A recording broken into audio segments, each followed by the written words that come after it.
Junior and Melissa were a couple like few others. Their love wasn't born in luxury but in simplicity, sincerity, and the little joys of everyday life. They lived in a modest two-room apartment in Yapagan. Melissa, 26, worked as a cashier in a big supermarket in the neighborhood. Junior had landed a job in a large construction company, but he was only a simple administrative assistant. Their daily life was built on simple gestures. In the morning, Melissa prepared sweet tea with pieces of buttered bread, while Junior ironed his cheap but always perfectly clean shirts. They didn't have much, but they had the essentials: love, respect, and dreams. When they learned that Melissa was pregnant, it was an explosion of joy. Junior jumped around shouting that he was going to be a father, while Melissa, emotional, tenderly caressed her belly. They knew it would be difficult, but they were ready to do anything to offer their child a beautiful life. The months went by. Melissa's pregnancy went smoothly, and she gave birth to a little boy they named Killian. At that very moment, something changed in Junior. He looked at his son with a mixture of love, fear, and crushing responsibility. He wanted to be a good father, a man capable of providing for his family. They wanted more than their modest little life, but reality soon caught up with them. Between diapers, baby milk, medical visits, unexpected expenses, and their small salaries, the pressure grew. Melissa, on maternity leave, saw her income reduced. Junior, despite his seriousness, his efforts, and his overtime hours, still earned a miserable wage. No bonuses, no extra pay. Nothing. One evening, after receiving yet another unexpected hospital bill, Junior broke down. He sat on the balcony, staring blankly into the Abidjan night. Melissa joined him, placed her hand on his shoulder, but he said nothing. He was slipping away. The next day he decided to talk to Richard, a colleague who, unlike him, lived in luxury despite holding a similar position. Richard drove the latest 4x4, wore expensive watches, and often talked about his weekends in Assigny as if it were nothing. In an underground parking lot during their lunch break, Junior finally asked the question, "Brother, tell me the truth. How do you live like a minister with our salary?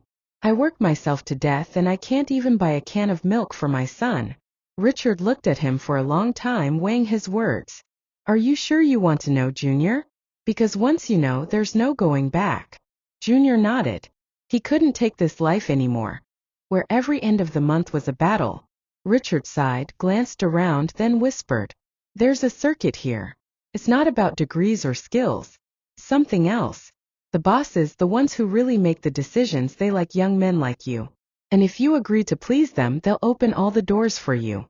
Bonuses, promotions, trips, benefits, everything." Junior's eyes widened in shock. "You mean you sleep with them?" Richard just smiled without answering. "Me, I'm living well, brother. Very well. And I've never had to worry about money again. It's up to you." Junior froze, his heart pounding. He thought of Melissa, of their son, of his dreams of a home, of a comfortable future. Was this sacrifice too heavy, or the only way out of misery? Junior couldn't sleep anymore. Each night he lay awake, staring at the ceiling, his soul in torment. Melissa slept beside him, their baby in the little crib nearby. He listened to their calm breathing, hating himself in silence. Not for what he had done, not yet, but for what he was thinking of doing. For weeks the thought haunted him. His friend's words echoed like a shameful mantra. "You think I got all this how, brother? Here, it's not your diploma that gives you money, it's your body. You want to make it? You've got to play the game." At first, Junior refused to believe it. Then he started observing, noticing the signs. The men who rose faster than the others, the silent promotions, the sudden rewards. Always the same faces. Always the same silences. And those famous training trips, everyone kept mentioning. And now the door was being opened for him. It all began that morning. Junior had barely arrived at the office when he was told, "Mr. Benoit wants to see you." In his office. His heart began to pound. He had never dealt directly with the big director. Benoit was the upper echelon, the legend of the company, a man everyone smiled at but no one dared look at too long. Junior climbed the stairs in silence, tie tightened, shirt freshly ironed. He knocked on the door. "Come in," said a calm voice. He entered. Benoit was there, sitting behind a massive wooden desk, gold watch, tailored suit, a subtle yet overwhelming fragrance. Ah, Junior. Sit down, please. Would you like a glass of water? Or something stronger? No, thank you, sir, Junior replied nervously. Relax. You're doing good work. I hear good things about you. You're rigorous, ambitious. Am I the only one who sees that? Maybe, sir, Junior muttered. Then let me ask you something. Do you really want an impactful career here? Do you want to reach those positions of responsibility, the ones with big bonuses, travel, leadership? Junior hesitated. Yes, sir. Benoit smiled. But it wasn't an innocent smile. It was the smile of a hunter, of someone who knew exactly what he wanted. Then you must know that ambition has a price. Do you want to discuss it somewhere more private? Say at my villa by the river tonight. Quiet. No interruptions. Junior lowered his eyes. A heavy silence fell.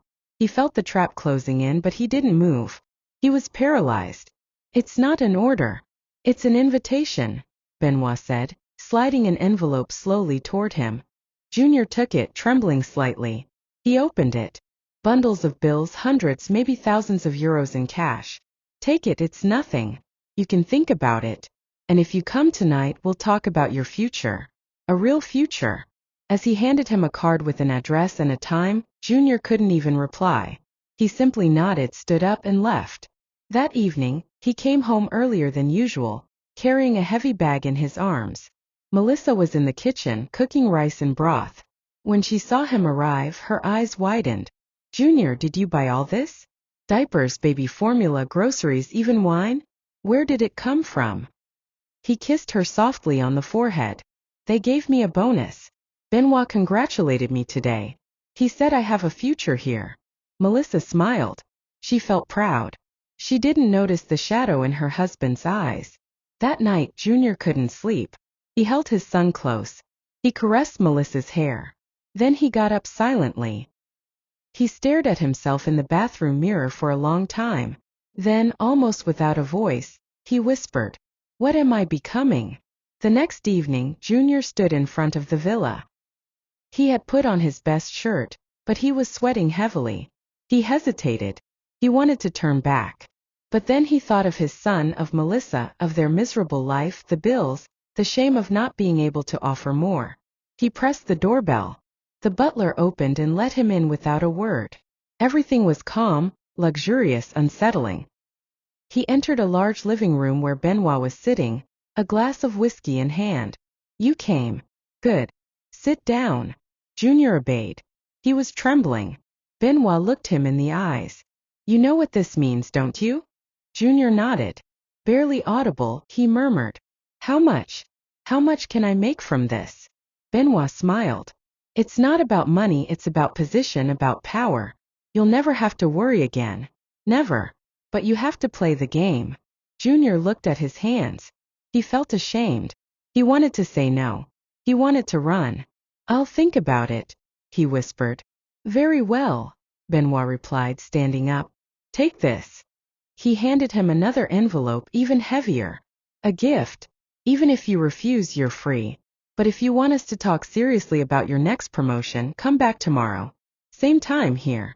Junior took the envelope, stood up, and left.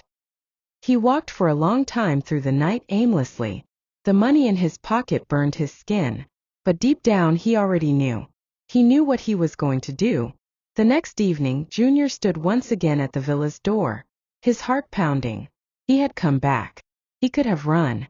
He could have thrown away the envelope, lied to Melissa, forgotten the whole story. But he had returned. It wasn't chance. That choice had already been made the night before, when he watched his son sleep on a mattress too thin, when he saw Melissa mending a pair of pants she had been wearing for 2 years, when he stared at his own reflection and saw only a weak man, incapable of giving better to the ones he loved. The door opened. They let him in without a word. This time he didn't need directions. He walked straight to the living room. Benoit was waiting, glass in hand, too relaxed. You came back. Junior nodded. Are you sure? Long silence.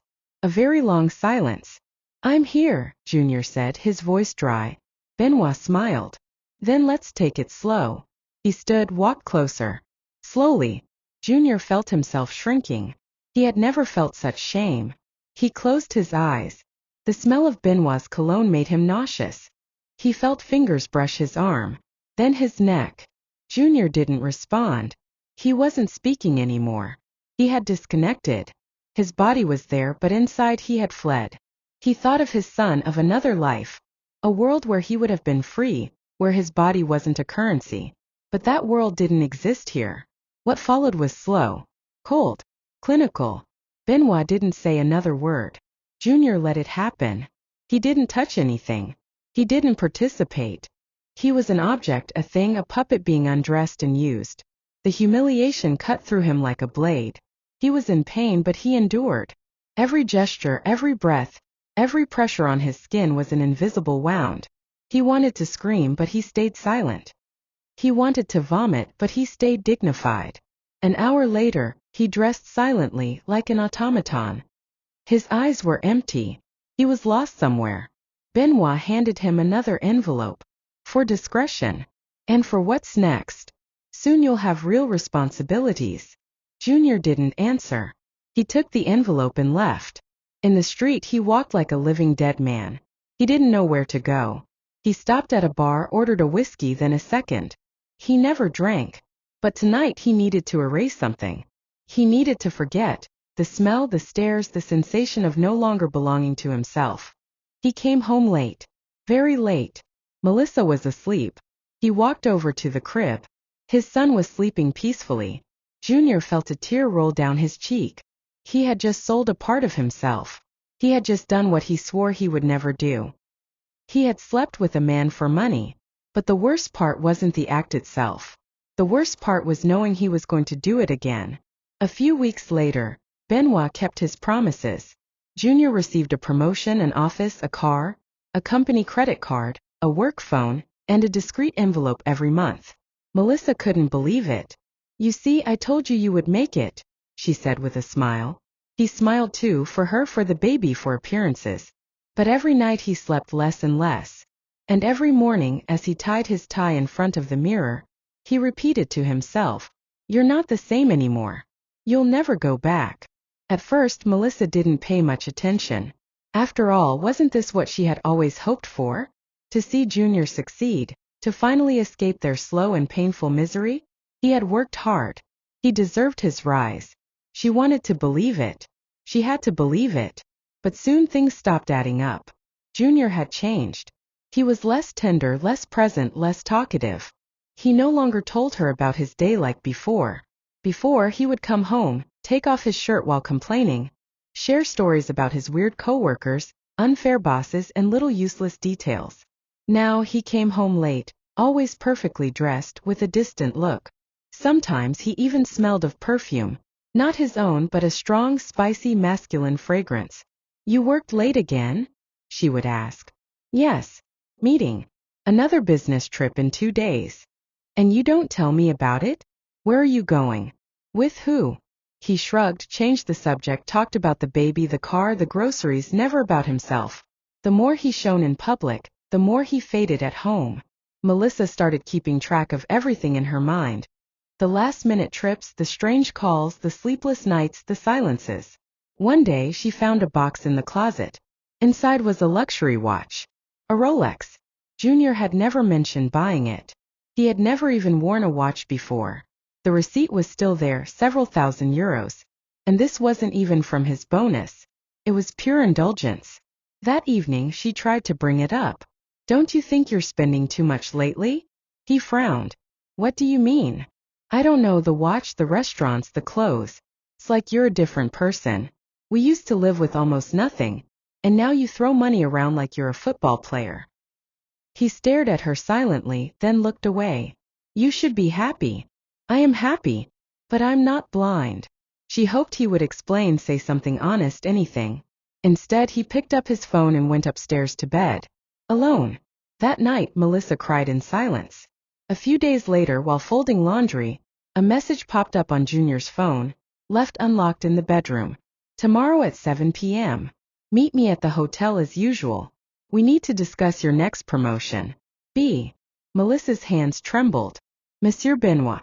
She had seen him once briefly at a company cocktail party. A cold, well-dressed, authoritative man. But why would he send such a message? As usual? A hotel? Her heart pounded. She quickly forwarded the message to her own phone, then put Junior's back in its place. She sat down. A chasm had just opened beneath her feet. Everything she had refused to see was now impossible to ignore. Was Junior sleeping with this man? Was that their secret? Was this the real price of their sudden success? And why? Why hadn't he told her? Why had he betrayed her in silence, with that distant look and closed face she had seen for weeks?